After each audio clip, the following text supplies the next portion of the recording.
Radhe Radhe. Hi friends, welcome back to my channel MD happy. ಇವತ್ತಿನ ಈ ಒಂದು ವಿಡಿಯೋದಲ್ಲಿ ಏನು ವಿಶೇಷ ಅಂತಂದರೆ, ಮಂಡಳಿಯವರು ಆಲ್ರೆಡಿ ಏನು ಮಾಡಿದ್ದಾರೆ ಅಂತಂದರೆ, ನಿಮಗೆ ದ್ವಿತೀಯ PUCಯ ಒಂದು ಪೂರ್ವ ಸಿದ್ಧತಾ ಪರೀಕ್ಷೆಗಳನ್ನು ಆಲ್ರೆಡಿ ಅನೌನ್ಸ್ ಮಾಡಿದ್ದಾರೆ.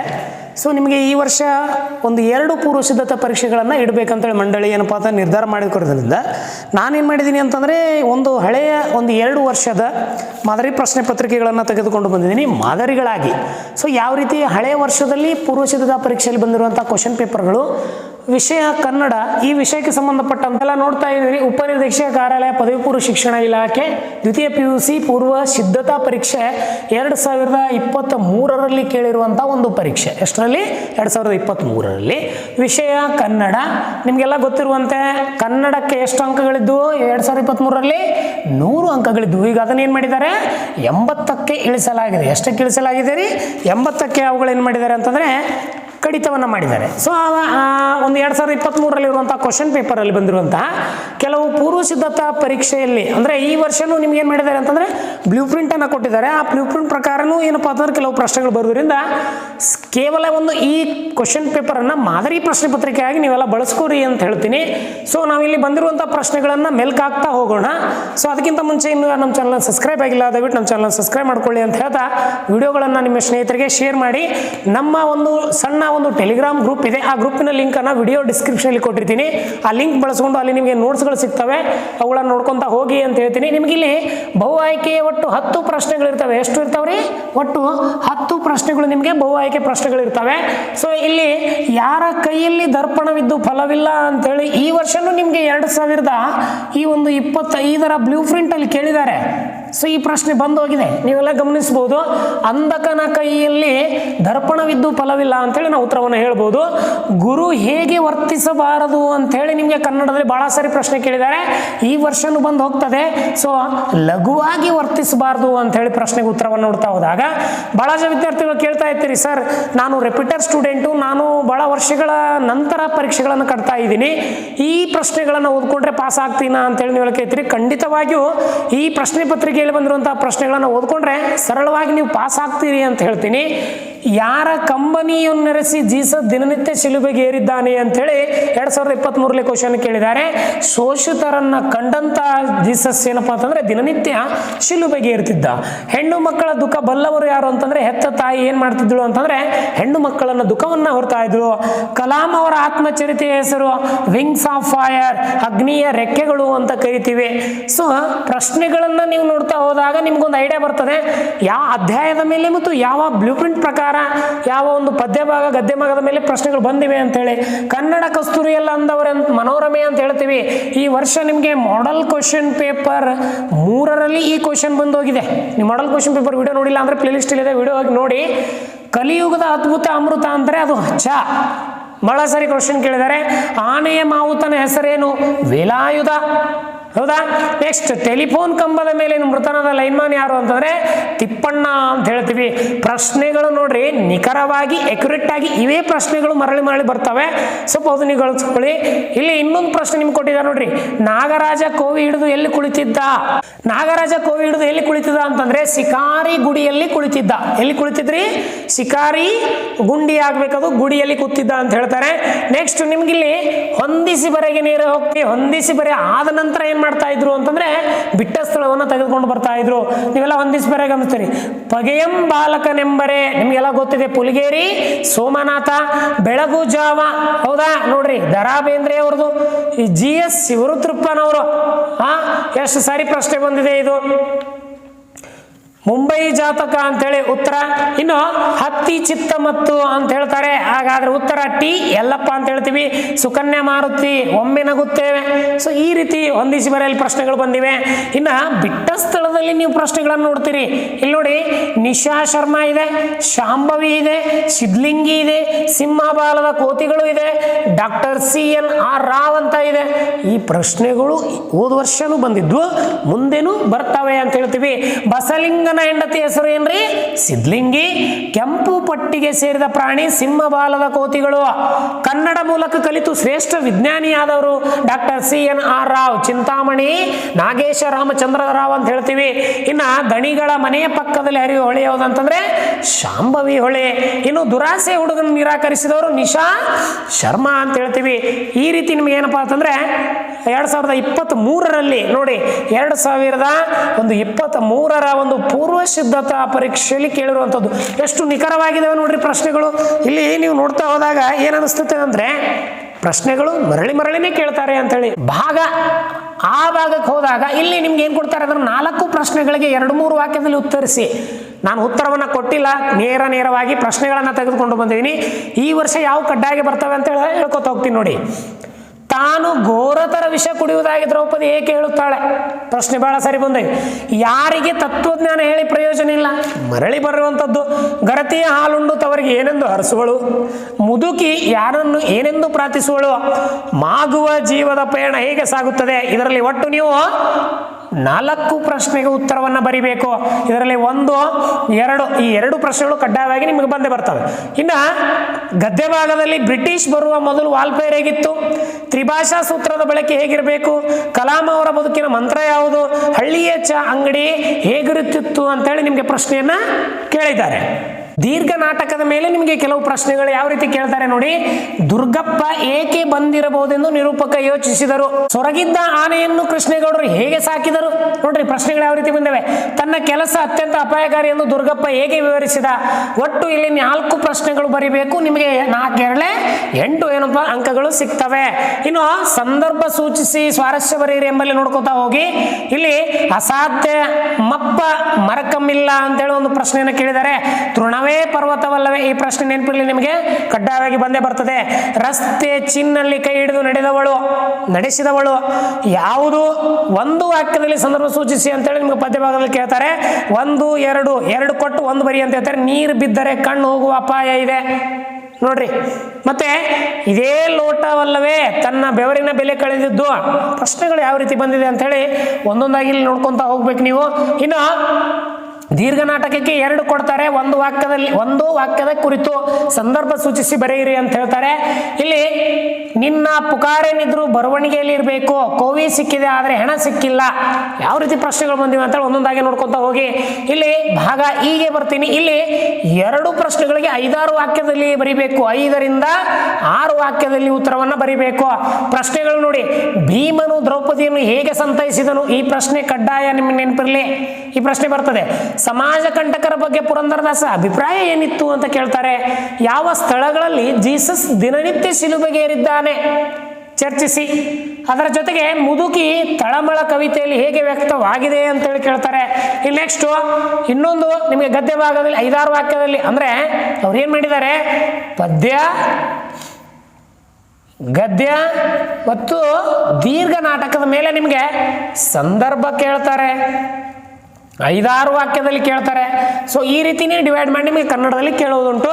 ಸೊ ಈ ಪ್ರಶ್ನೆಗಳನ್ನು ನೋಡ್ಕೊತ ಹೋಗಿ. ಚಿನ್ನಮ್ಮ ಬೆಳ್ಳಿಲುಡೆ ಮತ್ತೆ ಹೊಳೆಗೆ ಎಸೆಯಲು ಕಾರಣವೇನು, ಮುದ್ದಣ್ಣ ಮನೋರಮೆಯ ಸಂವಾದ ಸ್ವಾರಸ್ಯವನ್ನು ವಿವರಿಸಿ, ನಿರೂಪಕರ ಕೊಡಲಿ ವಸೂಲಿ ಮಾಡಲು ಹೋಗಲಿಕ್ಕೆ ವಿವರಿಸಿ, ಮತ್ತು ಕಾಡಾನೆಗಳ ಹಾವಳಿ ನಿರೂಪಕರ ಅನುಭವ ಬಂದದ್ದು ಹೇಗೆ. ಈ ಪ್ರಶ್ನೆಗಳು ಬಹಳ ಸಾರಿ ಬಂದಿರುವುದೊಂದುಂಟು. ಇನ್ನು ನೆಕ್ಸ್ಟ್ ನಾನು ಭಾಗ ಊಗೆ ಹೋಗ್ತೀನಿ. ಇಲ್ಲಿ ಯಾವುದಾದರೂ ಒಂದು ಪದ್ಯ ಭಾಗದ ಭಾವಾರ್ಥವನ್ನು ಬರೀರಿ ಅಂತ ಕೇಳ್ತಾರೆ. ಒಂದು ಪದ್ಯದ ಭಾವಾರ್ಥ 2 ಪದ್ಯದೆ. ಕದಡಿದ ಸಲಿಲಂ ತಿಳಿವಂ ದದೇ ತನಿ ತಾನೇ ತಿಳಿದ ದಶವದಾನಂಗ ತುದು ವೈರಾಗ್ಯಂ ಸೀತೆಯೋ ಉಳುದಾತ್ತನಳು ಪುಟ್ಟದಲೇ ನೀಲಿ ರಾಗಂ ಅಂತೇಳಿ ಇದು ನಿಮಗೆ ಕಡ್ಡಾಯವಾಗಿ ಬರ್ತದೆ. ಬಹಳ ಇಂಪಾರ್ಟೆಂಟು, ನೆನಪಿರ್ಲಿ ನಿಮಗೆ. ಇನ್ನೊಂದು ಕ್ವಶ್ಚನ್, ನಿಶೆ ಇಳಿದ ಉಸೆಯ ಎಳನಗೆಯ ಬಗೆಗೆ ಸೋತಿರಲು ಜಗವು ಸವಿಗೆ, ಕಣ್ಣಿದಿರು ಒಂದು ಕಟ್ಟಿತು ಕನಸು ಕಂಗೊಂದು ಬಂತು ಕಿವಿಗೆ, ಮಕ್ಕಳಿರ ಕೇಳಿ ರಸ ಕುಡಿಯಲೇಳಿ ಹುಸಿ ನಿದ್ದೆ ಗಿದ್ದೆ ಸಾಕು, ಈ ತುಂಬಿ ಬಾಳು ತುಂಬಿರುವ ತನಕ ತುಂತುಂಬಿ ಕುಡಿಯಬೇಕು ಅಂತೇಳಿ 2 ಪದ್ಯಗಳನ್ನು ಕೊಟ್ಟಿದ್ದಾರೆ. ನಡುವ ಅಥವಾ ಅಂತ ಕೊಟ್ಟಾಗ 2ರಲ್ಲಿ 1 ಬಿಡಿಸಿ. ನಾನು ನೇರವಾಗಿ ನೇರವಾಗಿ ಭಾಷಾ ಜ್ಞಾನಕ್ಕೆ ಹೋಗ್ತೀನಿ. ನೋಡಿ ನೀವೆಲ್ಲ ಇಲ್ಲಿ ಈ ಕೆಳಗಿನ ಪ್ರಶ್ನೆಗಳು ಯಾವುದಾದ್ರು 6ಕ್ಕೆ ಬರಿ ಅಂತಂದ್ರೆ ಅವ್ರು ಎಷ್ಟ್ರಿ 6ಕ್ಕೆ. ಇಲ್ಲಿ ನಿಮಗೆ ಪದಗಳ ಅರ್ಥ ಕೊಡ್ತಾರ ಅಥವಾ ಸಮಾನಾರ್ಥಕ. ಧರಿತ್ರಿ, ಪಂಕ, ದರ್ಪಣ. ನೋಡ್ರಿ ನಾನಾ ಅರ್ಥ ಕೊಡ್ತಾರೆ. ತೊರೆ, ನೆನೆ, ಬಟ್ಟೆ. ಹೌದಾ? ಕ್ರಿಯಾಪದಗಳು ಸೋತನು, ನಿಂತರು, ತಿಂದನು. ಹೌದಾ? ಬೇಕಾದ 2ಕ್ಕೆ ವಿಭಕ್ತಿಗಳ ಹೆಸರಿಸಿ. ರಾಮನ ಬಿಸಿಲಲ್ಲಿ ಕೀರ್ತಿಗೆ. ನೋಡ್ರಿ 2 ಅನ್ಯ ದೇಶೀಯ ಪದಗಳನ್ನ ಬರೀರಿ. ನೋಡ್ರಿ ಪ್ರಿಪರೇಟರಿ ಯಾವ ರೀತಿ ಕೇಳ್ತಾರೆ. ಈ ಒಂದು ಪ್ರಿಪರೇಟರಿ ಸಿದ್ಧತೆ ನಾಳೆ ನಿಮ್ಮ ಎನ್ಯುವಲ್ ಎಕ್ಸಾಮ್ಗೆ ಸಿದ್ಧತೆಗೋಸ್ಕರ ಆಗಿರ್ತದೆ ಅಂತ ಹೇಳ್ತೀನಿ. ನೆಕ್ಸ್ಟ್ ಗುಣವಾಚಕಗಳನ್ನು ಬರಿಬೇಕು. ಕಿರಿಯಾದಿ, ಕಲಿಭೀಮ, ಕಡುಪಾಪ ಈ ರೀತಿನೇ ಬರ್ತವೆ. ಇನ್ನು 2 ನುಡಿಗಟ್ಟುಗಳನ್ನ ಗಾಳಿ ತೂರು, ದಾರಿದೀಪ, ತಲೆದೂಗು ನುಡಿಗಟ್ಟುಗಳಿಗೆ ಸ್ವಂತ ವಾಕ್ಯವನ್ನು ಬರಿಬೇಕು ಅಂತ ಹೇಳ್ತಾರೆ. 1 ಪ್ರಬಂಧ ಇರ್ತದೆ. 2 ನಿಮಗೆ ಚಾಯ್ಸಿಂಗ್ ಅನ್ನ ಕೊಡ್ತಾರೆ. ಪುಸ್ತಕಗಳ ಮಹತ್ವ ಮತ್ತು ಸ್ತ್ರೀ ಭ್ರೂಣ ಹತ್ಯೆ 2023ರಲ್ಲಿ ಕೇಳಿರುವಂತಹ ಪ್ರಬಂಧಗಳಿವು. ಇನ್ನು 1 ಪತ್ರ ಲೇಖನ ಕೊಡ್ತಾರೆ. ಅದು ವರ್ಗಾವಣೆ ಪತ್ರ ಕೋರಿ ಪ್ರಾಚಾರ್ಯರಿಗೆ ಅರ್ಜಿ ಬರೆಯಿರಿ ಅಥವಾ ನಿಮ್ಮ ಕಾಲೇಜಿನ ವಾರ್ಷಿಕೋತ್ಸವ ಕುರಿತು ಗೆಳೆಯನಿಗೆ ಪತ್ರ ಬರೆಯಿರಿ. ಬಹಳ ಸಿಂಪಲ್ ಆಗಿರುವಂಥದ್ದು. ಇಷ್ಟು ನೀವು ನೋಡ್ಕೊಂಡು ಬರೆದ್ರೆ ನಿಮಗೆ 4ರಿಂದ 4 ಅಂಕಗಳು ಸಿಗ್ತವೆ ಅಂತ ಹೇಳ್ತಾರೆ. ಒಂದು ಗಾದೆಯನ್ನ ವಿಸ್ತರಿಸಿ ಕೊಡ್ತಿದ್ರು. ಅತಿ ಆಸೆ ಗತಿಗೇಡು, ಪ್ರತ್ಯಕ್ಷ ಕಂಡವರು ಪ್ರಾಮಾಣಿಕ ನೋಡು ಮೊದಲು ಕೊಡ್ತಾ ಇದ್ರು. ಈ ವರ್ಷ ಕೊಡಲಿಲ್ಲ. ಯಾಕಂದ್ರೆ ನಿಮಗೆ ಈ ವರ್ಷ ನಾನು ನಿಮ್ಗೆ ಹೇಳ್ತೀನಿ 2025 ಅದನ್ನು ತೆಗೆದುಕೊಂಡು ಬಂದೀನಿ. ಅದನ್ನು ಇಲ್ಲಿ ನಿಮಗೆ PDF ಮುಖಾಂತರ ತೋರಿಸ್ತೀನಿ ಯಾವ ರೀತಿ ಈ ಒಂದು 2025ರಲ್ಲಿ ಒಂದು ಕ್ವಶನ್ ಪೇಪರ್ ಇತ್ತು ಅಂತ ಹೇಳಿ.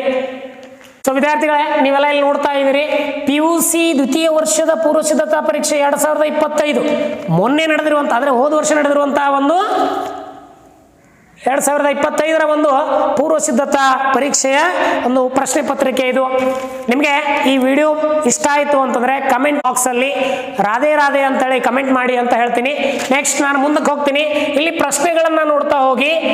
ಏನಂ ಕೇಳ್ತಾನೇನು ರಘು ಸೋನು ಲಕ್ಷ್ಮಣನನ್ ಪಲ್ವಾರ್ತಿಯ ನಿನ್ನೆ ದಾ ನಳಿನಾನನೆ ಬರ್ಪದ ಶಾನನಂ ಕಂಡು ತಳ್ಳಳಂ. ಪ್ರಶ್ನೆ ಏನು ಕೇಳಿದಾರೆ ನೋಡಿ. ಇಲ್ಲಿ ತಳಿನಾನನೆ ಎಂದು ಯಾರನ್ನು ಕರೆಯಲಾಗಿದೆ ಅಂತ ಕೊಟ್ಟಿದ್ದಾರೆ. ಸೊ ಇಲ್ಲಿ ಲಕ್ಷ್ಮಣ ರೇಖೆಯನ್ನು ಹಾಕುವಾಗ ಲಕ್ಷ್ಮಣ ಹೇಳಿ ಹೋಗ್ತಾನೆ ಈ ರೇಖೆಯನ್ನು ನೀವು ದಾಟಬಾರ್ದು ಅಂತಂದಾಗ ಆ ಒಂದು ತಳಿನಾನನೆ ಯಾರು ಅಂತಂದ್ರೆ ಸೀತೆ ಅಂತ ಹೇಳ್ತೀವಿ ಇಲ್ಲಿ ನಾವು. ಹೌದಾ? ಗುರು ಹೇಗೆ ವರ್ತಿಸಬಾರ್ದು ನೋಡ್ರಿ 2023ರಲ್ಲಿ ಕೇಳಿದರೆ ಪ್ರಶ್ನೆ ಇಲ್ಲಿ ಬಂದು ಹೋಗಿದೆ. ಲಘುವಾಗಿ ವರ್ತಿಸಬಾರ್ದು. ನೆಕ್ಸ್ಟ್ ಅಣ್ಣನಾಜ್ಞೆಯ ಭ್ರಮಿತನಾದವನು ಯಾರು? ಪಾರ್ಥ. ಪಾರ್ಥ ಅಂದ್ರೆ ಯಾರು ನಿಮಗೆಲ್ಲ ಗೊತ್ತಿದೆ. ಅರ್ಜುನ. ತತ್ವಜ್ಞಾನವನ್ನ ಕೇಳದವರು ಯಾರು? ಘೋರ ಪಾಪಿಗಳು ತತ್ವಜ್ಞಾನವನ್ನ ಕೇಳದವರು ಅಂತ ಹೇಳ್ತೀವಿ. ಇನ್ ನೆಕ್ಸ್ಟ್ ನಿಮ್ಗೆ 2025ರಲ್ಲಿ ಬೇಟೆಗಾರ ಯಾರು ಅಂತ ಕೇಳ್ತಾರೆ. ಬೆಳಕು ಅನ್ನ ನಾವು ಏನಂತ ಕರಿತೀವಿ? ಬೇಟೆಗಾರ ಅಂತ ಕರಿತೀವಿ.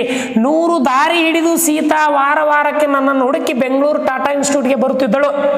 ನೋಡ್ರಿ ಸುಮ್ಮನೆ ದೂರು ಹೇಳುತ್ತಾ ಕೂರುವ ಬದಲು ನೀನಾದರೂ ಮಾಡು ಎಂದು ಹೇಳಿದಾಗ ಇದು ಸೀತೆಗೆ ಏನಾಗಿತ್ತು ಅಂತಂದಾಗ ಅದೃಷ್ಟದ ಆಟದಂತೆ ಅಂತೇಳಿ ಪ್ರಶ್ನೆಗೆ ಉತ್ತರ ನಿಮಗೆ ಸಿಗ್ತದೆ. ಇದು ಅಪ್ಲೈಡ್ ಆಗಿ ಕೇಳಿರುವಂಥದ್ದು. ಕನ್ನಡ ಕಸ್ತೂರಿ ಅಲ್ಲವೇ? ಎಷ್ಟು ಸರಿ ಕೇಳಿಲ್ರಿ. 2024ನೇ ಪ್ರಶ್ನೆ ಪತ್ರಿಕೆ ನನಗೆ ಲಭ್ಯವಾಗಿಲ್ಲ. ಸದ್ಯದಲ್ಲಿ ಲಭ್ಯ ಆಯಿತು ಅಂದ್ರೆ ಅದರಲ್ಲಿ ಈ ಪ್ರಶ್ನೆ ಬಂದು ಹೋಗಿದೆ. ನೀವು ಗಮನಿಸ್ರಿ. ದುರ್ಗಪ್ಪನ ಪ್ರಕಾರ ತರಲೆ ಡಿಪಾರ್ಟ್ಮೆಂಟು ಟೆಲಿಫೋನು ಈ ವರ್ಷನೂ ಬರ್ತದೆ. ಮಾಡೆಲ್ ಕ್ವಶನ್ ಪೇಪರ್ ಆಲ್ರೆಡಿ ಕೇಳಿದ್ದಾರೆ. ಇನ್ನು ಟೆಲಿಫೋನ್ ಕಂಬದ ಮೇಲೆ ಮೃತಪಟ್ಟ ಲೈನ್ಮನ್ ನೋಡ್ರಿ ಮತ್ತೆ ಅದೇ ಕ್ವಶನ್ ಕೇಳಿದ್ದಾರೆ. ಮರಳಿ ಮರಳಿ ಸಹ ಅವೇ ಕ್ವಶನ್ಗಳು ಬರ್ತವೆ. ಸ್ವಲ್ಪ ಇಲ್ಲಿ ನೀವು ಗಮನಿಸ್ತಾ ಹೋಗಿ. ಸತ್ತಿರುವುದು ನಿಮ್ಮದು ಎತ್ತಲ್ಲ ನಾಳೆ ಇವತ್ತು ಕೊಂದು ತಿನ್ನೋ ಪ್ರಾಣಿ. ನೋಡ್ರಿ ಪ್ರಶ್ನೆ ಯಾವ ರೀತಿ ಕೇಳಿದ್ದಾರೆ. ಸತ್ತಿರುವುದು ನಿಮ್ಮದು ಇವತ್ತಲ್ಲ ನಾಳೆ ನೀವೇ ಕೊಂದು ತಿನ್ನೋ ಪ್ರಾಣಿ, ಅದಕ್ಕೆ ಯಾಕ್ರಿ ನಷ್ಟ ಕಟ್ಟಿ ಕೊಡಬೇಕು? ನಾಳೆ ಮಾಡೋ ಸಾರು ಇವತ್ತೇ ಮಾಡ್ರಿ. ಈ ಸಾಲಿನ ಪ್ರಾಮುಖ್ಯತೆ ಏನು ಅಂತ ಕೇಳಿದಾಗ ನಾಗರಾಜನ ಅಸಡ್ಡ ಮಾತುಗಳಲ್ಲಿ ವ್ಯಕ್ತವಾಗ್ತವೆ. ಇನ್ನು ನಿಮಗೆ ಬಿಟ್ಟ ಸ್ಥಳದಲ್ಲಿ ನಾನು ಹೇಳಿದೆ ನಿಮಗೆ ಮೊದಲು ಏನು ಮಾಡ್ತಿದ್ರು ಅಂತಂದ್ರೆ ಮೊದಲು ಹೊಂದಿಸಿ ಬರೆ ಕೊಡ್ತಿದ್ರು. ಈಗ ಫಸ್ಟಿಗೆ ಬಿಟ್ಟ ಸ್ಥಳ ಕೊಟ್ಟು ತದನಂತರ ಹೊಂದಿಸಿ ಬರೆ ಕೊಟ್ಟಿದ್ದಾರೆ. ನೋಡ್ರಿ ಚಿಪ್, ವೆಂಕಟಪ್ಪ, ಕನ್ನಡಿಗರು, ವಾರ್ತಾ ಇಲಾಖೆ, ಕಾಲ್ ಮಾರ್ಕ್ಸ್ ನೆನಪಿರ್ಲಿ ನಿಮ್ಗೆ, ವೆಂಕಪ್ಪಯ್ಯ. ಇನ್ನು ವಾಲ್ಪೈರಿಗೆ ಬಂದ ಬ್ರಿಟಿಷರ ಪ್ರಜೆ ಯಾರು? ನಾನು ಉತ್ತರವನ್ನು ಕೊಟ್ಟಿನಿ ನೋಡ್ರಿ, ಕಾರ್ಲ್ ಮಾರ್ಷ್ ಅಂತ ಹೇಳ್ತೀವಿ. ನೆಕ್ಸ್ಟ್ ಡ್ಯಾಶ್ ತಮ್ಮ ರಾಜ್ಯದಲ್ಲಿ ತಾವೇ ತಬ್ಬಲಿಗಳು, ಕನ್ನಡಿಗರು ಅಂತ ಹೇಳ್ತೀವಿ. ದಣಿಯ ಹೆಸರು ವೆಂಕಪ್ಪಯ್ಯ. ಅಗತ್ಯ ಮಾಹಿತಿಯನ್ನು ಕ್ರೋಢೀಕರಿಸುವ ಸಾಧನ ಚಿಪ್. ಇನ್ನು ಲೇಖಕರ ದೃಷ್ಟಿಯಲ್ಲಿ ಹಳ್ಳಿಯ ಚಹಾ ಅಂಗಡಿ ವಾರ್ತಾ ಇಲಾಖೆ ಅಂತ ಹೇಳ್ತೀವಿ. ಯಾಕಂದ್ರೆ ಈ ರೀತಿನೇ ನಿಮಗೆ ಪ್ರಶ್ನೆಗಳು ಬರ್ತವೆ. ಸ್ವಲ್ಪ ನೀವು ಇಲ್ಲಿ ನೋಡ್ಕೊಂತ ಹೋಗಿ ಅಂತ ಹೇಳ್ತೀರಿ. ನೆಕ್ಸ್ಟ್ ನಾನು ಹೊಂದಿಸಿ ಬರೆ ಕಡೆ ನಿಮ್ಗೆ ಕರ್ಕೊಂಡು ಹೋಗ್ತೀನಿ. ಅವೇ ಪ್ರಶ್ನೆಗಳೇ ಮರಳಿ ಬಂದಿವೆ. ನೀವು ಹೊಂದಿಸಿ ಬರೆಯಲ್ಲಿ ಆ ಪಾಠದ ಲೇಖಕರು ಆ ಕೃತಿಕಾರ ಪರಿಚಯಗಳನ್ನ ಓದ್ಕೊಂಡ್ಬಿಟ್ರೆ 5 ಅಂಕ ನಿಮ್ಗೆ ಸರಳವಾಗಿ ಸಿಗ್ತದೆ ಅಂತ ಹೇಳ್ತೀನಿ. ಜಾಲಿಯ ಮರದಂತೆ ಪುರಂದರದಾಸರು, ಹೌದಾ, GS ಶಿವರುದ್ರಪ್ಪರವರು ಮುಂಬೈ ಜಾತಕ. ಅಷ್ಟೇ ಅಲ್ಲದೆ KS ನಿಸಾರ್ ಅಹಮ್ಮದ್, ನಿಮ್ಗೆಲ್ಲ ಗೊತ್ತಿದೆ, ಸಿಲುಬೆಗೇರಿದ್ದಾನೆ. T ಯಲ್ಲಪ್ಪ, ಹತ್ತಿ ಚಿತ್ತ ಮತ್ತು ಅಂತ ಕೇಳ್ತೀವಿ, ಹೌದಲ್ಲ, ಸುಕನ್ಯಾ ಮಾರುತಿ, ಒಮ್ಮೆ ನಗುತ್ತೇವೆ. ಸೊ ಈ ರೀತಿನೇ ನಿಮಗೆ ಕ್ವಶನ್ಗಳು ಬರ್ತವೆ. ಒಟ್ಟು 5 ಅಂಕದಲ್ಲಿ. ಈಗ ಅವಿಭಾಗಕ್ಕೆ ಹೋದಾಗ ಇಲ್ಲಿ ರಾವಣ ತನ್ನ ಅಂತಃಪುರ ಸ್ತ್ರೀಯರನ್ನು ಹೇಗೆ ಸಂತೈಸಿದನು? ಪ್ರಶ್ನೆ ಬಹಳ ಸರಿ ಕೇಳಿದ್ದಾರೆ. ಗಂಡರೈವರು 3 ಲೋಕದ ಗಂಡರ್ಯಾರು? ಸೀತೆ ತನ್ನ ಅಳಲನ್ನ ಹೇಳ್ಕೊತಾಳೆ. ಕವಿ ಬೇಂದ್ರೆಯ ಪ್ರಕಾರ ಬಾಳಿನ ಬಗ್ಗೆ ಕೊಡುವ ಸಂದೇಶವೇನು? ನೋಡ್ರಿ ಎಷ್ಟು ಸರಿ. ಸಿಲುಬೆಗೇರಿದರ ಗುಣವೆಂದು ಯಾವ ವೇಷ ತಾಳಿವೆ? ಹೌದಾ, ಪ್ರಶ್ನೆಗಳನ್ನ ನೀವು ಗಮನಿಸ್ತಾ ಹೋದಾಗ ನಿಮ್ಗೆ ಐಡಿಯಾ ಸಿಗ್ತದೆ ಅಂತ ಹೇಳ್ತೀನಿ. ಇನ್ನು ಕೊನೆಯಲ್ಲಿ ಬಸಲಿಂಗನಿಗೆ ಏನೆಂದು ನಿಶ್ಚಿತವಾಗತೊಡಗಿತು? ನೋಡ್ರಿ, ಬೇಕಾದ 2 ಪ್ರಶ್ನೆಗಳಿಗೆ ಕನ್ನಡ ಸಮಸ್ಯೆಗಳು ಎಲ್ಲಿವರೆಗೆ ಇದ್ದೇ ಇರ್ತವೆ ನೋಡ್ರಿ. VG ಸುಂದರಂ ಸಿಕಂದರಾಬಾದ್ ಶಾಲಾ ಬಾಲಕಿ ಬಗ್ಗೆ ಹೇಳಿರುವ ಹೆಮ್ಮೆಯ ಮಾತುಗಳು ಯಾವುವು? 2025ರಲ್ಲಿ ಯಾವ ರೀತಿ ಪ್ರಶ್ನೆಗಳು ಕೇಳಿದ್ದಾರೆ ಅಂತೇಳಿ ನೀವು ಇಲ್ಲಿ ಒಂದೊಂದಾಗಿ ನೋಡ್ಕೊಂತ ಹೋಗ್ತೀರಿ. ಭಾವೈಕ್ಯತೆ ಈ ದೇಶದಲ್ಲಿ ಹೇಗೆ ಎಲ್ಲಿದೆ ಅಂತ ಕೇಳ್ತಾರೆ. ನೆಕ್ಸ್ಟ್ ದೀರ್ಘ ಪಾಠದಲ್ಲಿ ಮಠದವರಿಗೆ ಆನೆಗಿಂತ ವೇಳೆ ಸಾಕಲು ತ್ರಾಸಾದದ್ದು ಏಕೆ? 2 ಅಂಕದ ಪ್ರಶ್ನೆಗಳು, 3 ಅಂಕದ ಪ್ರಶ್ನೆಗಳು. ತನ್ನ ಕೆಲಸ ಅತ್ಯಂತ ಅಪಾಯಕಾರಿ ಎಂದು ದುರ್ಗಪ್ಪ ಹೇಗೆ ವಿವರಿಸಿದ್ದಾನೆ? 2023ರಲ್ಲಿ ಬಂದಿದೆ, 24ರಲ್ಲಿ ಬಂದಿದೆ. ಆನೆ 10 ಬಸ್ಸಲ್ಲಿ ನೀಡುವ ಬಗ್ಗೆ ವಿಲಾಯನ ಅಪ್ಪ ಏನು ಹೇಳಿ ತಿಳಿಸಿದ ಅಂತ ಕೇಳ್ತಾರೆ. ಇನ್ನು ಈ ವಿಭಾಗಕ್ಕೆ ಹೋಗ್ತೀನಿ. ಇಲ್ಲಿ ಸಂದರ್ಭ ಸೂಚಿಸಿ ಪ್ರಶ್ನೆಗಳು ಯಾವ ರೀತಿ ಬಂದಿವೆ ನೋಡಿ. ನೀ ತಂಪ ನನ್ನ ತವರಿಗೆ, ಹಡದವನ ಬಗ್ಗೆ ಯಾವ ರೀತಿ ಕವಿ ಇಲ್ಲಿ ಹೇಳ್ತಾರೆ ನೋಡಿ. ರಸ್ತೆ ನಂಚಿನಲ್ಲಿ ಕೈ ಹಿಡಿದು ನಡೆಸಿದವಳು, ಎಂತ ಮಾತು. ಬಿಡುಗಡೆಗೆ ಹಾತೊರಿತು ರೈಟ್ ಗಾರಾಗೆಂದಳು. ಇನ್ನೇ ಅದು ಹೊರಗಿನ ಜನರಿಗೆ ಪರಿಚಯವಿರಲಿಲ್ಲ. ಗದ್ಯ ಭಾಗದಲ್ಲಿ ಕೇಳಿರುವಂಥದ್ದು. ನಾನು 4 ಬಾರಿ ಆಪರೇಷನ್ ಮಾಡಿಸಿಕೊಂಡಿದ್ದೇನೆ. ಪ್ರಶ್ನೆಗಳು ನಿಮಗೆಲ್ಲ ಗೊತ್ತಿರ್ತದೆ ಯಾವ ಪಾಠಗಳ ಮೇಲೆ ಬಂದಿವೆ ಅಂತೇಳಿ. ನೀವು ಗೊಂದಲ ಇತ್ತು ಅಂದರೆ ನಾನು ಬ್ಲೂ ಪ್ರಿಂಟನ್ನು ಆಲ್ರೆಡಿ ಬಿಟ್ಟಿದ್ದೀನಿ, ಪ್ಲೇಲಿಸ್ಟಲ್ಲಿ ವಿಡಿಯೋ ಇದೆ ನೋಡಿ. ಇನ್ನು ನೆಕ್ಸ್ಟ್ ನಾನು ಒಂದಕ್ಕೆ ಹೋಗ್ತೀನಿ. ಇಲ್ಲಿ 5-6 ವಾಕ್ಯಗಳಲ್ಲಿ ಪ್ರಶ್ನೆಗಳನ್ನು ನೋಡ್ಕೊತ ಹೋಗಿ. ರಾವಣನಲ್ಲಿ ಕಂಡು ಬರುವ ಪಶ್ಚಾತ್ತಾಪವನ್ನು ಕವಿ ಹೇಗೆ ನಿರೂಪಿಸಿದ್ದಾನೆ ಅಂತ ಕೇಳ್ತಾರೆ. ಭೀಮನು ದ್ರೌಪದಿಯನ್ನು ಹೇಗೆ ಸಂತೈಸಿದ ನೋಡ್ರಿ, ಅದನ್ನೇ ಕೇಳಿದ್ದಾರೆ. ಬಸವಣ್ಣವರ ಪ್ರಕಾರ ನೈಜ ಭಕ್ತಿಯ ಲಕ್ಷಣಗಳನ್ನು ವಿವರಿಸಿ ಪದ್ಯ ಭಾಗದ ಮೇಲೆ ಕೇಳ್ತಾರೆ. ಇನ್ನು ಒಂದು ನಿಮ್ಗೆ ಹೊಸ ಪ್ರಶ್ನೆಯನ್ನು ಇಲ್ಲಿ ಕೊಡ್ತಾರೆ ನೋಡಿ. ಆ ಒಂದು ಪದ್ಯ ಭಾಗ ಕೊಟ್ಟು ನಿಮ್ಗೆ ಇಲ್ಲಿ 3 ಪ್ರಶ್ನೆಗಳನ್ನ ಕೆಳಗೆ ಉತ್ತರಿಸ್ರಿ ಅಂತ ಕೊಡ್ತಾರೆ ನೋಡಿ. ಹಿರಿಯಲ್ಪಳೊಡನೆ ಮೀರನಾಗು ದಳೆಯೋಳ್ ನಾನು ಚಮತ್ಕಾರಂ, ಹರಿಯಲ್ಪಲ್ಲೊಡೆ ಮಂತ್ರಿಯಾಗಲು ವಿಭುವಾಗರೊಂದೊಡನ್ ಕೋಪಮಂ, ತೊರೆಯಲ್ಪಲ್ಲೊಡೆ ಲೋಗಿಪುರದರಿ ಷಡ್ಗರಂಗೆಲ್ಲೊಡೆ ಕೆರೆ ಬಲ್ಪರೋದೊಣಿದ ಹರಹರ ಶ್ರೀ ಜನ್ನ ಸೋಮೇಶ್ವರ ಅಂತಂದಾಗ ವೀರನಾದವನು ಏನೇನು ಬಲ್ಲವನಾಗಿರಬೇಕು, ಯಾರನ್ನು ಯೋಗಿ ಅನ್ನಬಹುದು, ರಾಜಮಂತ್ರಿಗಳು ಯಾವ ಅರ್ಹತೆಗಳಿರಬೇಕು ಅಂತೇಳಿ ಈ ರೀತಿ ಹೊಸ ಪ್ರಶ್ನೆಯನ್ನು ಕೊಟ್ಟಿದ್ದಾನೆ. ಸೊ 5-6 ವಾಕ್ಯಗಳಲ್ಲಿ ಈ ರೀತಿ ಇರ್ತವೆ. ಈ ಕ್ವಶನ್ ಪೇಪರ್ಗಳು ನಿಮಗೆ ಟೆಲಿಗ್ರಾಮ್ ಗ್ರೂಪಲ್ಲಿ ಸಿಗ್ತವೆ, ಹೋಗಿ ಅಲ್ಲಿ ಡೌನ್ಲೋಡ್ ಮಾಡ್ಕೊಳ್ಳಿ ಅಂತ ಹೇಳ್ತೀನಿ. ಸೊ ಕ್ವಶನ್ ಪೇಪರಲ್ಲಿ ನೀವು ಭಾಷಾ ಜ್ಞಾನವನ್ನು ನೋಡ್ತಾ ಹೋದಾಗ ಇಲ್ಲಿ ನಾನಾ ಅರ್ಥ ಬರ್ತವೆ, ತದ್ಭವ ಬರ್ತವೆ, ನುಡಿಗಟ್ಟುಗಳು ಬರ್ತವೆ, ಗುಣವಾಚಕ ಬರ್ತವೆ, ವಿಭಕ್ತಿ ಪ್ರತ್ಯಯಗಳು ಬರ್ತವೆ, ಕ್ರಿಯಾಪದಗಳ ಕಾಲಗಳನ್ನು ಸೂಚಿಸಬೇಕು ಅಂತ ಹೇಳ್ತಾರೆ. ಒಟ್ಟು 6 ಪ್ರಶ್ನೆಗಳಿಗೆ ಎಷ್ಟ್ರಿ 6 ಪ್ರಶ್ನೆಗಳಿಗೆ ನೋಡಿ ಇಲ್ಲಿ ಎಲ್ಲ ಕೊಟ್ಟಿದ್ದಾರೆ ನೋಡ್ರಿ. ಈ ಪ್ರಶ್ನೆಗಳನ್ನು ನೀವು ಉತ್ತರಿಸಬೇಕು ಅಂತ ಹೇಳ್ತೀನಿ. ಇನ್ನು ಒಂದು ಕುರಿತು ಪ್ರಬಂಧ ಅಂತ ಕೇಳಿದ್ದಾರೆ. ರಕ್ತದಾನ, ನೇತ್ರದಾನದ ಮಹತ್ವ ಅಥವಾ ಕನ್ನಡ ಭಾಷೆಯನ್ನು ಅಭಿವೃದ್ಧಿಗೊಳಿಸುವ ಮಾರ್ಗಗಳು ಯಾವ್ಯಾವು ಅಂತೇಳಿ 2025ರಲ್ಲಿ ಕೇಳಿದ್ದಾರೆ. ಇನ್ನು ನಿಮ್ಮ ಗೆಳೆಯನಿಗೆ ಆಹ್ವಾನಿಸಿ ಒಂದು ಪತ್ರ ಬರೀರಿ. ಅದು ನೀವು ನಿಮ್ಮ ಹೆಸರನ್ನು ಇಟ್ಕೊಳ್ಳಿ ಅಥವಾ ಪೇಪರ್ನಲ್ಲಿ ಪ್ರಜ್ವಲ್ ಪಲ್ಲವಿ ದ್ವಿತೀಯ PU ಸರ್ಕಾರಿ ಪದವಿ ಪೂರ್ವ ಕಾಲೇಜು ವಿಜಯಪುರ ಇದರ ವಿಳಾಸ ಅನುಗುಣವಾಗಿ ನೀವೊಂದು ಪತ್ರ ಬರೀರಿ ಅಂತ ಕೇಳ್ತಾರೆ. ಇಲ್ಲ ಪದವಿ ಪೂರ್ವ ಕಾಲೇಜು ವಿಜಯಪುರ ವಿಳಾಸ ನೀವೆಂದು ಭಾವಿಸಿಕೊಂಡು ಪ್ರಾಚಾರ್ಯರಿಗೆ ಅಂಕಪಟ್ಟಿ ವರ್ಗಾವಣೆ ಕುರಿತು ಒಂದು ಪತ್ರವನ್ನು ಬರೀರಿ ಅಂತೇಳಿ ಈ ರೀತಿಯೇ ನಿಮಗೆ ಪ್ರಶ್ನೆಯನ್ನ ಕೇಳ್ತಾರೆ. ಸೊ ಒಟ್ಟು ನಿಮಗಿಲ್ಲಿ 80 ಅಂಕಗಳಿಗೆ ಪ್ರಶ್ನೆ ಪತ್ರಿಕೆ ಇರ್ತದೆ. ಸೊ ನೀಟಾಗಿ ಚೆಂದಾಗಿ ನೋಡಿಕೊಂಡು ಪ್ರಶ್ನೆ ಪತ್ರಿಕೆಯನ್ನು ಬಿಡಿಸಿ ಅಂತ ಹೇಳ್ತೀನಿ. ವಿಡಿಯೋ ಇಷ್ಟ ಆಗಿತ್ತು ಅಂದರೆ ಕಮೆಂಟ್ ಮೂಲಕ ರಾಧೆ ರಾಧೆ ಅಂತ ಕಮೆಂಟ್ ಮಾಡಿ. ಸೊ ಇಲ್ಲಿವರೆಗೆ ವಿಡಿಯೋ ಹೇಗೆ ಅನಿಸ್ತು ಅಂತ ತಿಳಿಸ್ತಾ ಸೊ ಎಲ್ರಿಗೂ ಧನ್ಯವಾದವನ್ನು ಹೇಳ್ತಿ ಈ ವಿಡಿಯೋನ ಇಲ್ಲಿಗೆ ಕೊನೆಗೊಳಿಸ್ತೀನಿ. ನಮಸ್ಕಾರ.